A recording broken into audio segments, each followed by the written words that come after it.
Kalau enggak ada Rasulullah kita hidup apa enggak? Kalau enggak ada Rasulullah kita dapat nikmat apa enggak? Rasulullah adalah sumber semua nikmat yang diberikan Allah Subhanahu.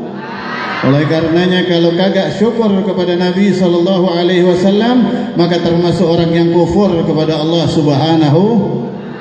Mudah-mudahan ini perkumpulan menjadikan kita di hadapan Allah dicatat sebagai hamba-hamba yang bersyukur kepada Allah Subhanahu wa taala. Amin ya rabbal alamin. Dan mudah-mudahan menjadi umat yang diaku sama Nabi Muhammad sallallahu alaihi wasallam, dirindu sama Nabi Muhammad sallallahu alaihi wasallam, dibanggakan nama Nabi Muhammad sallallahu alaihi wasallam sebagaimana beliau pernah bersabda, ashtaqu ikhwani, aku rindu kepada saudara-saudara aku, kata Nabi Muhammad sallallahu alaihi wasallam.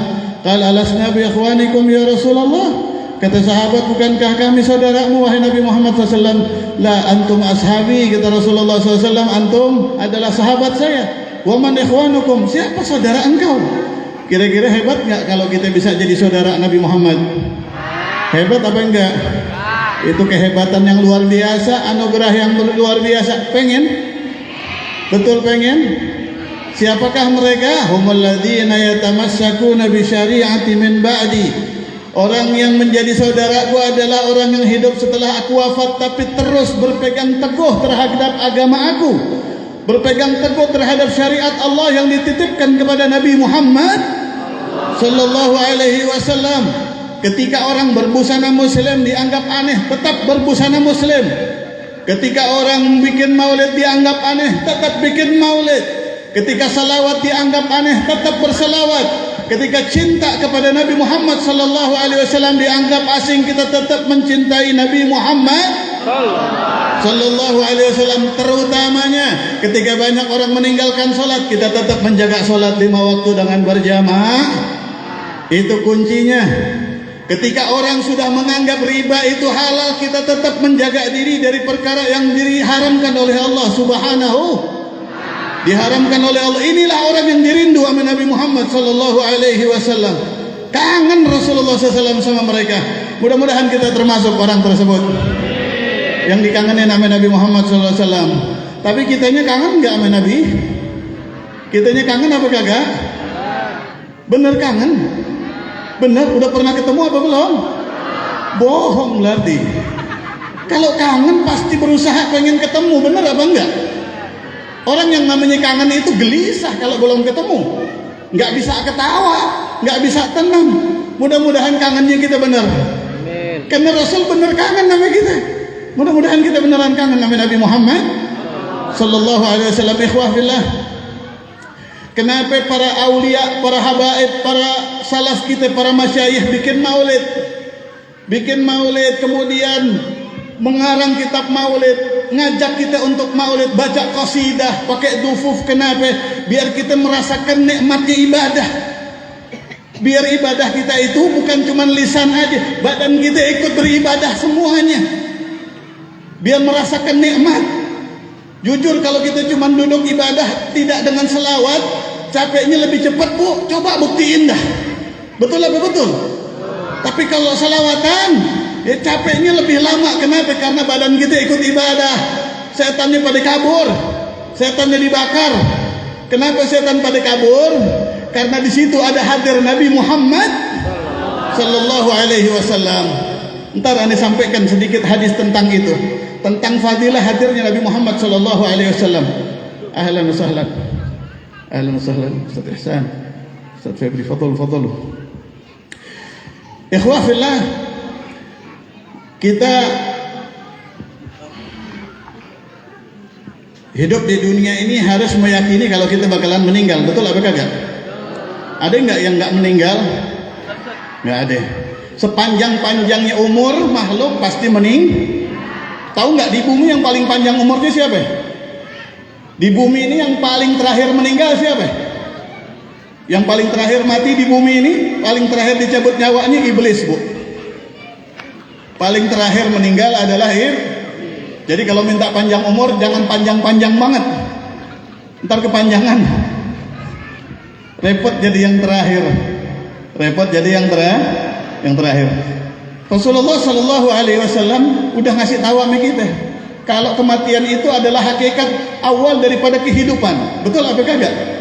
Kalau kita hidup di dunia bakalan meninggal, tapi ketika kita sampai di kuburan bakalan mati apa kagak? Nggak bakalan mati. Rasul mengatakan ketika kita ditaruh di dalam kubur, di dalam kitab Khasa'is Ummah Al-Muhammadiyah, atahu malakani, datang dua malaikat yuqidani, didudukin kita sama dua malaikat. Kalau duduk kita hidup apa mati kira-kira? Hidup, Bu, langsung hidup di dalam kuburan kita. Apa pertanyaan pertama daripada malaikat untuk umat Nabi Muhammad SAW? Nih, kenapa penting kita bikin maulid? Pertanyaan pertama di dalam khusus untuk umat, bukan man rabbuka. Ini hadis sahih, diriwayatkan Imam Muslim. Apa pertanyaannya? Pertanyaannya dia, "Mada kunta taqulu fi hadzal nabiy Muhammad sallallahu alaihi wasallam?" Apa yang kamu tahu tentang Nabi Muhammad sallallahu alaihi wasallam? Ini pertanyaan pertama untuk kita umat Nabi Muhammad SAW di dalam kubur, dan ini yang menentukan, dan ini yang menentukan kita.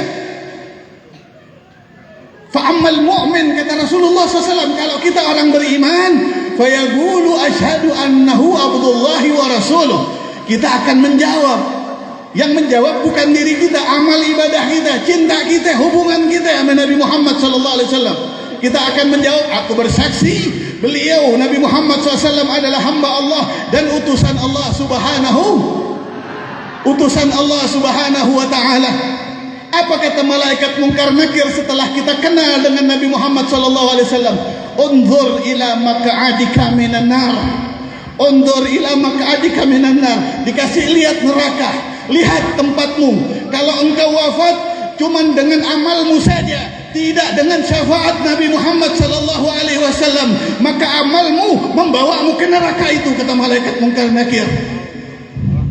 Walakin abdalakallahu bihi, ay bi sayyidina Muhammadin sallallahu alaihi wasallam, maq'adan minal jannah. Tapi karena engkau punya hubungan dengan Rasulullah, engkau banyak bersalawat kepada Rasulullah sallallahu alaihi wasallam, engkau gemar hadir maulidnya Nabi Muhammad sallallahu alaihi wasallam, bahkan merayakan, meramaikan, mengadakan maulidnya Nabi Muhammad sallallahu alaihi wasallam. Beliau Rasulullah dengan izin Allah berkenan memberikan syafaat kepadamu. Dengan itu Allah menggantikan nerakamu dengan surganya Allah Subhanahu wa taala. Bihi ay bi sayyidina Muhammad. Bukan dengan amal kita, bukan dengan amal kita. Dan Rasul sering memberikan peringatan. Di dalam kitab Fathul Bari disebutkan, di dalam kitab Fathul Bari disebutkan, zakkara Rasulullah sallallahu alaihi wasallam ashabahu ay khawafahum. Nah, tadi kelanjutan hadis tadi, fa ammal fasik au qila munafiq. Kalau orang fasik, orang ahli maksiat, atau beliau mengucapkan kata rawi munafik, fayaqulu la adri, padahal dia orang Islam, maka dia akan menjawab. Banyak orang di alam kubur itu nanti ketika ditanya tentang Nabi Muhammad SAW belum pernah dengar nama itu, padahal dia sholat. Di dalam salat, Allahumma salli ala Sayyidina Muhammad wa ala ali Sayyidina Muhammad. Masuk Islamnya, asyhadu an la ilaha illallah wa asyhadu anna Muhammadan Rasulullah SAW. Fayaqulu la adri. Mereka amalnya akan mengatakan, la adri, saya kurang tahu. Aqulu fihi ma yaqulun nasu fihi. Sudah Pak, pendapat saya tentang Nabi samain aja dah dengan orang lain. Fayudrab bimitraqatin min hadid. Mulai saat itu juga, kalau minumannya 3 macam, babaknya panjang. Iya, syukran. Iya, siap. Babaknya panjang berarti kira-kira. Enggak, tapi insya Allah. Takut setannya gelisah. Kalau panjang-panjang nanti yang gelisah siapa, Bu? Yang gelisah setan atau. Kalau Allah senang nggak tambah lama majelis gini? Malaikat senang kan? Rasulullah SAW? Orang Islam? Setan? Ibu-ibu? Benar. Alhamdulillah. Berusaha senang ya, karena kita masih punya setan juga. Kan iya. Salli ala Muhammad. Allahumma salli wa sallim alaih. Akan langsung dipukulin bu sama malaikat bimitraqatin min hadid, dengan pukulan dari besi. Enggak selesai terus. Kenapa? Karena kagak kenal sama Nabi Muhammad SAW. Mudah-mudahan maulid ini bikin kita kenal Nabi Muhammad SAW. Mudah-mudahan habis ini Masjid Jami' Al-Muttaqin bikin maulid bukan cuma tiap tahun, tiap minggu baca maulid. Nggak apa-apa meskipun cuma 2 orang pakai speaker, biar pada kenal kampung ini sama Rasulullah Sallallahu Alaihi Wasallam, sama sang penyelamat kita nanti di yaumil qiyamah, Habibuna Muhammad. Manusia yang dengan memandang beliau Allah melupakan dosa-dosa besar kita, beliaulah Nabi Muhammad Sallallahu Alaihi Wasallam. Manusia yang dengan menyebut nama beliau kita layak untuk masuk surga tanpa hisab, beliaulah Nabi Muhammad Sallallahu Alaihi Wasallam. Nyata setiap dosa itu dibalas nyata.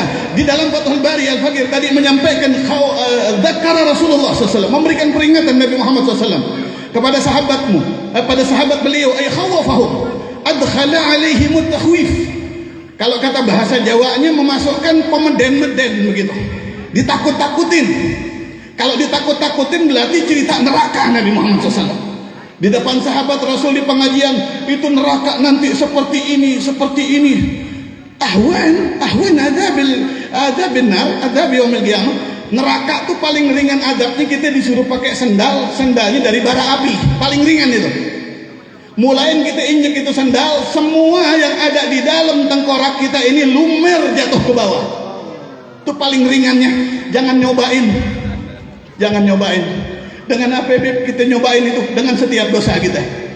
Dengan setiap dosa kita itu kita daftar mau nyobain itu. Dengan apa menghapusnya? Dengan taubat, dengan minta syafaat kepada Nabi Muhammad sallallahu alaihi wasallam. Hatta khafu. Ketika ba'da ma insarafan Nabi SAW, sahabat ketakutan. Rasulullah SAW bubar, kata Sidina Abu Bakar, la tansarifu.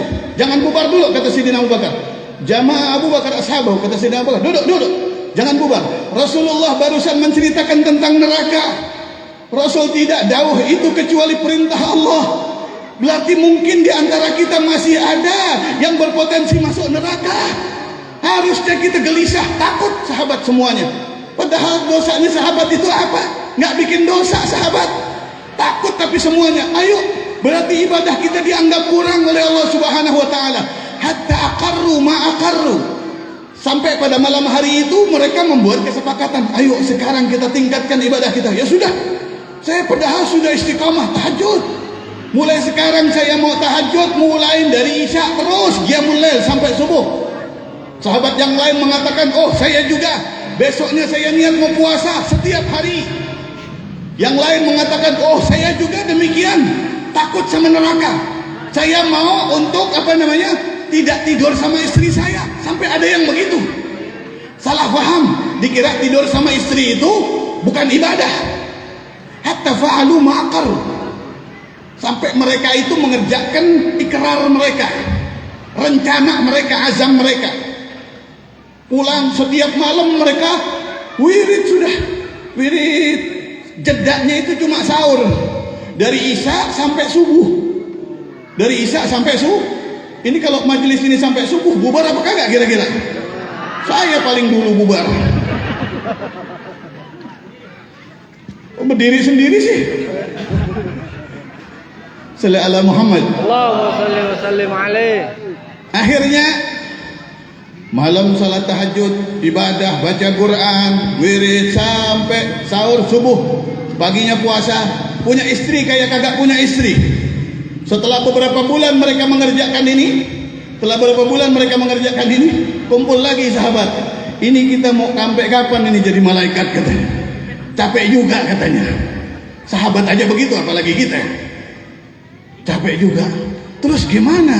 Belum ada basirah dari Allah, belum ada kabar baik dari Allah. Akhirnya, ayo dah, sekarang kita ke rumah istri-istri Nabi Muhammad SAW. Kita tanyakan tentang ibadah Rasulullah SAW fi sirrihi, kalau di rumahnya. Akhirnya Anas bin Malik meriwayatkan, Anas bin Malik radhiyallahu anhu, ja'a salasatu rahtin ila buyutin Nabi SAW. Datang 3 kelompok orang, 10 rahat itu bilangan 1 sampai 10. Jadi 30 orang ke rumah istri-istri Nabi Muhammad SAW. Untuk apa? Untuk sensus. Jadi sensus itu dulu udah ada. Cuma bukan sensus ekonomi Pak Camat. Sensus ibadah. Sensus ibadah. Kalau sekarang kan sensus ekonomi. Ya, bantuan ya. Itu bagus juga. Kalau umpamanya diserasikan, dipadukan. Jadi sensus bantuan sosial ditanyakan juga, dihubungkan juga dengan ibadahnya. Yang dapat bantuan yang sholat subuhnya berjamaah, kan bagus ya. Usul aja. Barangkali kepake mumpung ada pimpinan kita. Kira-kira makmur apa enggak tuh? Sholat subuh apa enggak? Itulah iman kita. Murah banget ya. Shalli ala Muhammad. Allahumma shalli wa sallim alaih. Ini saya punya waktu lama apa enggak ya? Betul. Alhamdulillah, berarti setannya udah pada pensiun. Kemudian akhirnya mereka ke rumah istri-istri Nabi Muhammad SAW. Yas'aluna ma kana yaf'aluhu Rasulullah SAW fi sirrihi. Bertanya kepada istri-istri, Rasulullah kalau di rumah ngapain aja sih? Kepada istri-istri Nabi Muhammad SAW, kan yaf'al kama yaf'al rijalukum. Sama aja, Rasul manusia biasa, sama kayak kalian. Rasulullah SAW kadang bersih-bersih rumah. Rasulullah sandalnya putus itu dijahit sendiri. Jadi tukang sol sepatu itu kalau dia niat ikut sunnah dapat pahala kerjaannya. Rasul bajunya rusak dijahit sendiri. Rasulullah SAW itu setiap kebutuhan, setiap pekerjaan yang bisa beliau kerjakan sendiri, dikerjakan sendiri. Inilah beliau Nabi Muhammad Sallallahu Alaihi Wasallam. Bukan kayak kita kalau ada yang mau ngelayanin, aji mumpung nih, mumpung ada yang lagi mau ngelayanin, terus aja. Sallallahu Muhammad. Itulah Nabi Muhammad Sallallahu Alaihi Wasallam. Akhirnya sahabat tanya, maksud kami adalah ibadahnya. Kalau di rumah Rasul ibadahnya seperti apa? Rasulullah SAW itu orangnya senang bercanda, senang bercanda. Rasulullah pengajian di luar, kalau lagi mugim pengajian di luar. Ada juga setiap waktu duha itu Rasulullah SAW semua istrinya dikumpulkan pengajian sama Nabi Muhammad SAW khusus untuk istri-istrinya. Itu kenapa orang-orang wanita Madinah pengen banget jadi istrinya Nabi Muhammad SAW, punya pengajian khusus, punya privat, meskipun mereka saling cemburu tapi tetap menikmati karena ada cahaya kedamaian, cahaya Nabi Muhammad Sallallahu Alaihi Wasallam. Kemudian akhirnya ketika ditanya tentang ibadahnya, Rasulullah kalau tahajud berapa lama? Oh, Rasulullah tahajud nggak pernah putus, istiqamah. Kenapa? Karena wajib bagi beliau. Salat tahajud wajib, tapi nggak semalaman. Rasulullah kadang-kadang tahajudnya cuma 6 juz. Cuma 6 juz. Kalau kata kita bukan cuma ya. Kalau kita pernah salat tahajud 6 juz, bohong kalau kagak viral. Cuma 6 juz kadang-kadang. Kemudian tapi Rasulullah SAW tidur. Rasulullah puasanya gimana? Puasanya Senin Kemis. Puasa Senin, ulang tahun, maulid. Nih maulid dalilnya, ulidtu fihi, hadis riwayat Muslim. Aku lahir hari Senin, aku puasa merayakan maulid. Kemudian hari Kamis aku puasa karena amalku disodorkan seminggu di hari Kamis sore. Aku senang disodorkan dalam keadaan berpuasa. Kemudian ditambah Yaumul Bid 13, 14, 15 hari purnama, puasanya Nabi Muhammad Sallallahu Alaihi Wasallam. Kemudian baca Quran nih, ditanya, disensus ibadahnya. Setelah selesai, hatta yataqallunaha. Di dalam Fathul Bari disebutkan ayyahsibunaha qalila. Ketika kumpul saling bertanya, gimana yang di sana? Sama jawabnya. Loh, kok cuma sedikit? Kok ibadahnya Rasul cuma sedikit? Pada mengatakan itu. Ini jangan sampai di sini. Jangan potong sampai di sini. Bisa salah paham kita, fatal nanti akhirnya. Rasulullah munazzahun anin naqsi, bersih dari kekurangan. Beliaulah Nabi Muhammad Sallallahu Alaihi Wasallam. Hatta yahsibunaha qalila, sampai akhirnya mereka mengatakan, loh kok cuma sedikit ya? Tapi manahnu ma'a Rasulillah, kata mereka, siapa kita ya kalau dibandingin Nabi Muhammad SAW? Huwallazi laulahu ma khalaqallahu al-jannah. Beliau kalau enggak karena beliau surga enggak ada, kita enggak ada. Kalau enggak karena beliau itu enggak ada para nabi. Tapi ana wa amma ana, habis muji Nabi Muhammad SAW, sahabat ini bilang, sebetulnya ya, kalau ibadah saya itu berapa bulan ini kayaknya lebih hebat dah. Saya jujur ya, saya ini udah berapa bulan ini itu setiap malam tahajud semalaman loh katanya. Yang lain mengatakan, oh itu saya juga sama, malah besoknya saya puasa loh, tiap hari saya puasa. Yang lain mengatakan, oh iya udah berapa bulan saya libur mandi janabah. Jangan lama-lama libur ya. Jangan lama-lama libur, pusing nanti pusing. Saya aja diminta 5 hari nawar 4 hari di sini takut pusing. Bercanda maaf. Shalli ala Muhammad. Allahumma shalli wa sallim alaih. Sehingga akhirnya ketika mereka aghwahum syaitan, ini digoda setan. Ibadah bikin dia sombong. Orang tuh kalau ya muji kita, muji, ini kan habis muji Rasulullah, kemudian habis itu dia menyebutkan kalau dia punya sesuatu yang lebih daripada yang dipuji, itu bukan lagi mau muji, tapi lagi minta dipuji. Ini kan habis muji Rasulullah hebat, tapi dia bilang, oh saya setiap malam salat tahajud, saya puasa setiap hari. Ini lagi sombong sama Nabi Muhammad sallallahu alaihi wasallam. Iblis aja sombong sama Nabi Adam jadi iblis, gimana kalau sombong sama Nabi Muhammad sallallahu alaihi wasallam. Akhirnya ketika mereka lagi ditipu daya oleh setan, atahum habibuhum Muhammad sallallahu alaihi wasallam. Datang Rasulullah SAW, sang penyelamat kita. Apa antumul ladzina qultum ana kata wa kata, kata Rasulullah. Oh kalian wahai sahabatku, kekasihku yang mengatakan, oh saya setiap malam tahajud. Tahajud saya semalaman, oh saya setiap hari puasa. Oh saya udah kagak tidur ame bini berapa bulan. Wallahi, ama wallahi inni la akhsyakum lillahi wa atqakum lahu, kata Rasulullah. Demi Allah, walladhi nafsu Muhammad biyadih, demi zat yang pribadi saya digenggam olehnya Allah Subhanahu wa taala. Kalau kalian mau tahu orang yang paling takut kepada Allah, sayalah orangnya. Sombong di sini Nabi SAW. Kenapa? Karena sahabat lagi pada sombong. Sombong kepada orang sombong itu sedekah. Sombong kepada orang sombong itu sedekah. Contoh kalau ada orang bilang, oh saya nyumbang nih untuk pembangunan, umpamanya pembangunan masjid, saya nyumbang, oh umpamanya 500.000. Nah kita kalau dengar dia ngomong gitu, kita ngomong, oh si fulan nyumbang 600.000, diem aja begitu. Tapi jangan bohong, jangan ngarang ya, batil itu namanya. Begitu cara ngadepin orang sombong, patahin, jangan dipuji. Sama aja orang lagi bilang, ane mau loncat ke neraka nih, silahkan. Sayang nggak kita namanya? Nggak sayang namanya kalau begitu.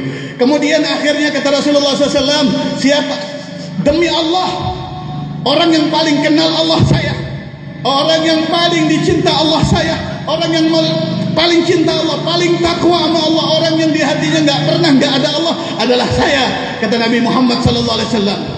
Walakinnani, akan tetapi saya usalli wa arqud, saya tahajud, saya tidur. Asum wa uftir, saya puasa, saya tidak puasa. Wa tazawwajun nisa, saya nikah, kata Rasulullah SAW. Saya nikah, an nikahu sunnati, yang belum nikah, nikah sunnah saya. Faman raghiba an sunnati, siapa orang kagak mau sama sunnah saya, jangan ngaku umat saya, kata Nabi Muhammad. Kenapa kok yang disiddah nikahnya, yang disiddah ini nikahnya? Karena kita semua manusia punya syahwat, betul apa betul? Betul apa betul? Syahwat ini kalau belum dilestarikan pusing. Ibarat kalau saya mengistilahkan kayak bisul belum pecah.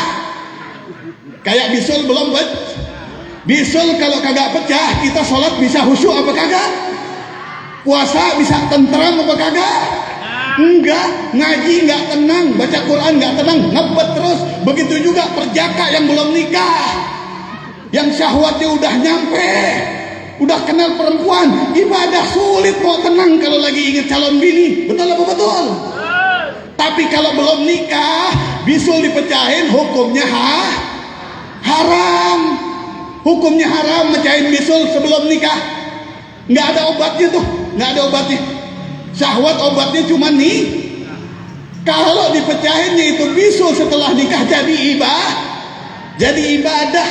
Itu kenapa nikah itu niat pertama lil iffah, untuk melestarikan, menyalurkan kita punya syahwat.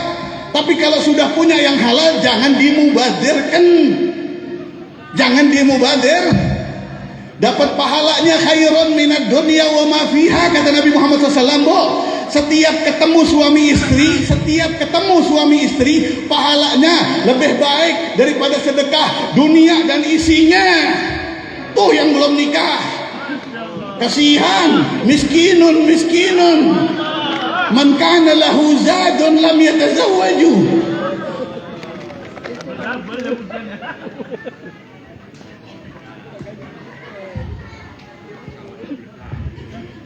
Oh, itu pahalanya seperti iya hadis Nabi Muhammad SAW. Itu kalau hari apa, Beb? Setiap hari. Bukan cuma malam Jumat yang kagak boleh kalau lagi istrinya kagak sholat. Udah selesai. Malam Jumat nih, Bu. Ayo, ntar. Apa, Beb? Terserah apa kek. Mecahin bisul bareng-bareng. Ibadah apa ibadah tuh? Habis itu langsung mandi biar subuh nggak kebablasan. Sallallahu alaihi Muhammad. Nah, dari riwayat di atas Ibnu Hajar mengatakan wa min hadhil hikayah, dari hikayah ini dapat kita simpulkan man arada ay yakuna aliman billahi wa arifan bihi fala yaj'al mu'azzamata ibadatihi ibadatun zahiratun faqat. Barang siapa orang yang ingin kenal sama Allah, pengen dekat sama Allah, pengen jadi kekasih Allah, jangan hanya mengandalkan ibadah yang zahir saja, kata Ibnu Hajar. Di sini ibadah zahir boleh kelihatannya sahabat lebih unggul daripada Nabi Muhammad SAW, tapi nggak ada derajat yang lebih unggul daripada Nabi Muhammad SAW makhluk satu pun kecuali Allah Subhanahu Wa Taala yang menciptakan Nabi Muhammad Sallallahu Alaihi Wasallam. Jangan hanya mengagungkan ibadah zahir saja. Contoh kita sholat 4 rakaat, khusyuknya kira-kira berapa rakaat?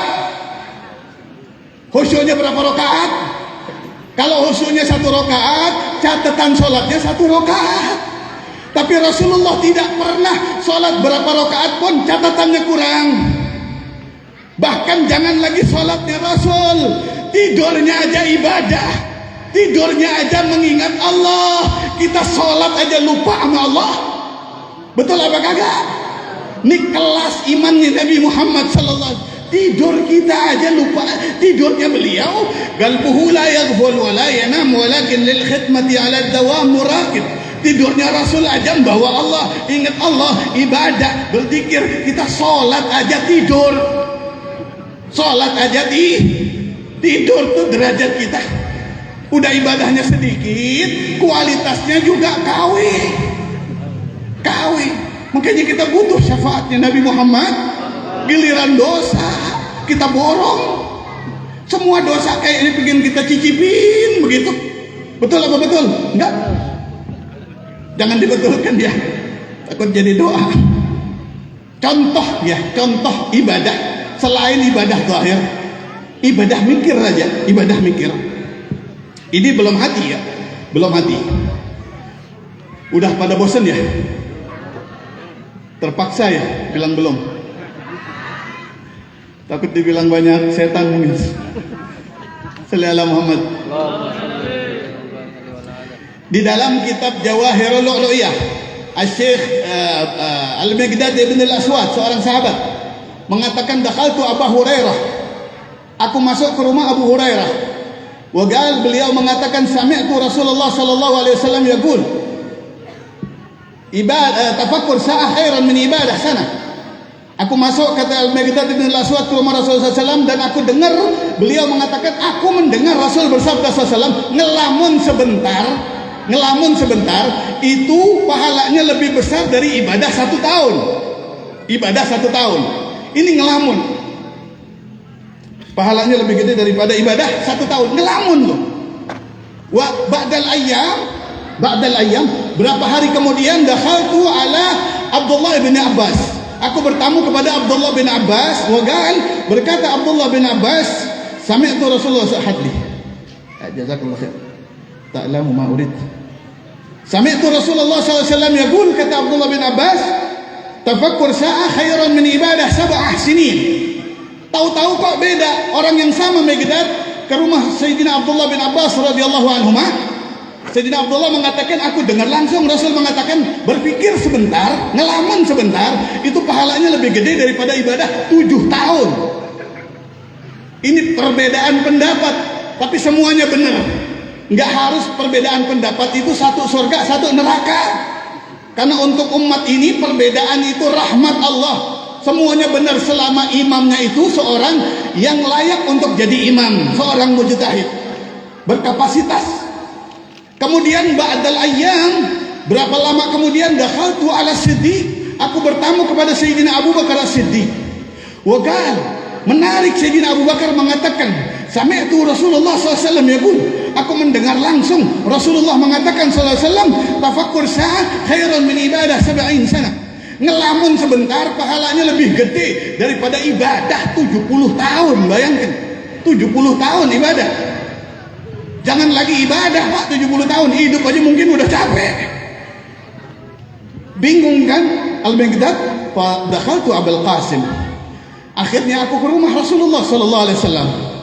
Aku tanya, ya Rasulullah sallallahu, aku dengar Sayyidina Abu Hurairah mengatakan demikian, Sayyidina Ibnu Abbas mengatakan demikian, Sayyidina Abu Bakar mengatakan demikian radhiyallahu anhum. Senyum Nabi Muhammad SAW. Wagal menjawab dengan satu kata, sadaku. Semuanya benar, kata Nabi. Semuanya benar. Ud'uhum indi.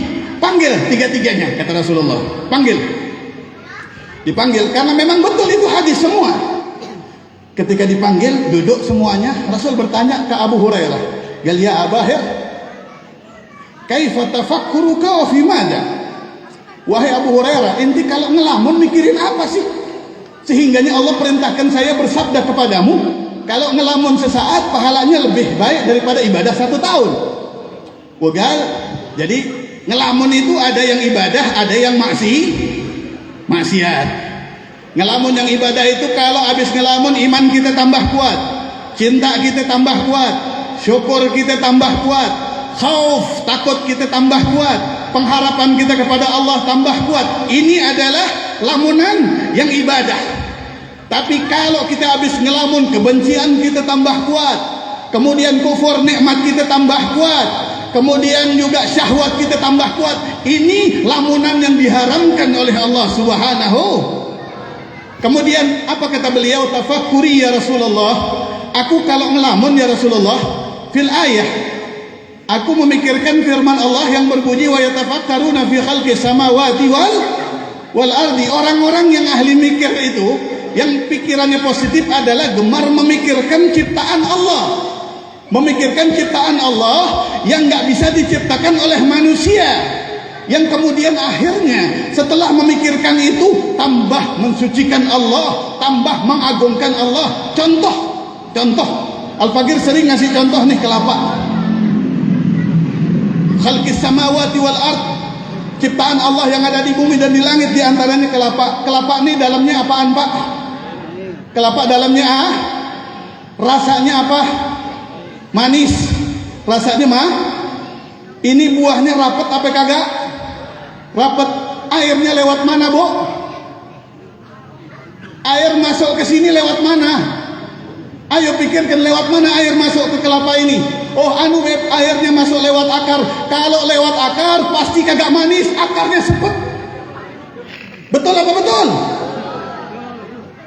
Ada jalannya nggak air masuk ke sini? Mulai kapan air nggak butuh jalan? Inilah kekuasaan Allah Subhanahu wa Ta'ala. Coba kalau di dunia cuma satu, viral dia. Karena ada banyak, jadi kayaknya biasa-biasa aja. Padahal ini istimewa. Rasanya manis. Ini berpikir yang menguatkan iman. Ketika kita pikirkan akhirnya, subhanallah, maha suci Allah alladzi khalaqaha, yang menciptakan makhluk ini. Contoh juga buah mangga, ya, buah yusqa min ma'in wahid. Disebutkan di dalam kitab buah mangga itu disiram dari satu air hujan. Tapi kenapa satu pohon kok ada yang asam, ada yang ada yang warnanya kuning, ada yang pucat? Coba itu warna oranye mangga dari mana? Kapan diwarnainnya? Kapan manisnya itu dikasih gula?